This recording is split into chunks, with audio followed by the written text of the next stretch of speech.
Hey guys, welcome back for another episode of Top 3 Tuesdays. Let's find out what this week's topic is right after this.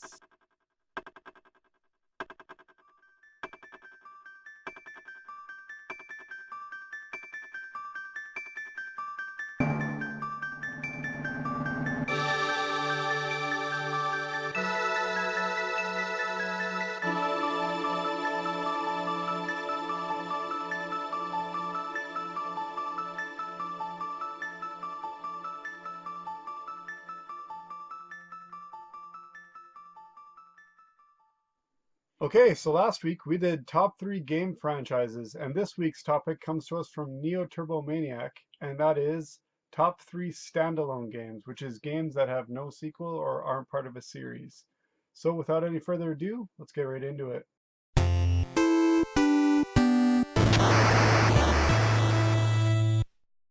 My third place pick is Lollipop Chainsaw.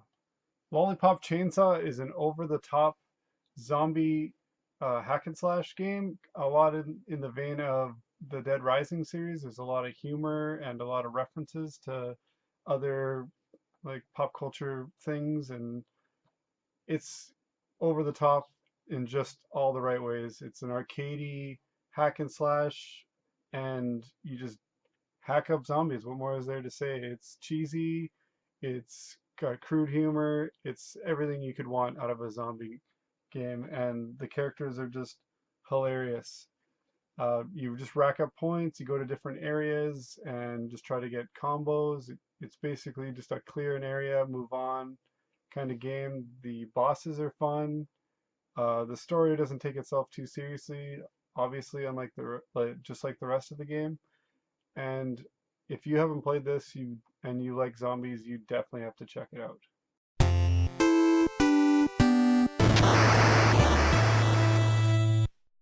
For my second place pick, I'm going with Sleeping Dogs. Sleeping Dogs is a sandbox GTA type game, and I feel that it gets lumped in with the other GTA clones and doesn't get enough love. On the cover here, it says it's a winner of multiple Game of the Year awards, yet I hear nobody talking about it. I really think it gets overlooked in a lot of ways that it doesn't deserve. It does have the open world sandbox feel to it, but it's got such a compelling, awesome story. You follow Wei Shen, who is a undercover cop trying to take down a few old rivals and even a couple old friends. Uh, the game is awesome. I bought it right when it came out for the Xbox 360, and I couldn't put it down. The things that I don't like about the Grand Theft Auto games, I love in this game. Like, I honestly hate the racing, the driving around. In some of those games, just feels really sluggish, or it feels like you're driving on ice. The driving in this game is amazing. There's this like button you can push where you can like ram in certain directions to help take down cars you're chasing, and it's so awesome. I wish more games like this would implement that. It made the chase down missions and stuff like that a lot more fun. It even made the racing a lot more fun, and the racing is usually the stuff that I avoid in games like this. I'm usually just all about the missions and only do the races when I absolutely have to. And in this game, instead of gun combat, a lot of the focus seems to be on hand-to-hand combat. You're doing a lot of martial arts. It's a really cool fighting system. It kind of feels like a blend between Grand Theft Auto and the Yakuza games, honestly. Although this game takes place in Hong Kong instead of Tokyo, so it's pretty cool. It's takes a little bit of getting used to drive on the left side of the road.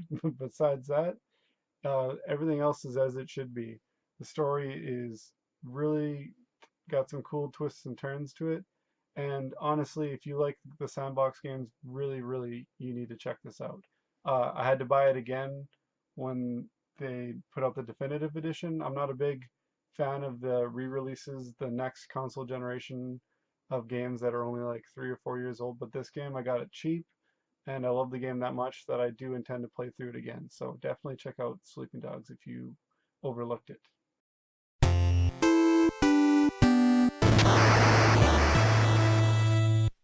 For my number one pick, I went with Skies of Arcadia. Skies of Arcadia is a badass classic JRPG style game that was originally released on the Dreamcast and later ported in a slightly upgraded version for the GameCube. It sees you as a band of Robin Hood-esque sky pirates that only steal from the rich and like government ships, and you sail around in a sweet sky ship and discover, I think it's 6 different floating continents, and it's got a pretty cool open world. You can do ship to ship sky battles and stuff like that. But besides that, the combat is pretty much just the classic turn-based combat. It works really well. It's nothing groundbreaking, but the story is a lot of fun. Um, I really don't know how this game didn't ever get a sequel or more stories in a series like a Final Fantasy style thing. The way this story ends, it makes sense why there isn't a sequel, but also, like I said, Final Fantasy, all those are basically standalone stories and just kind of tied together with a series. So I would really like to see another one of these, but I am happy with the story of this one as it is, and that's why it's my number one pick. And that's it for this week's list. What are the 3 games that you put on a list like this? Let me know either in the comments below or do your own response video.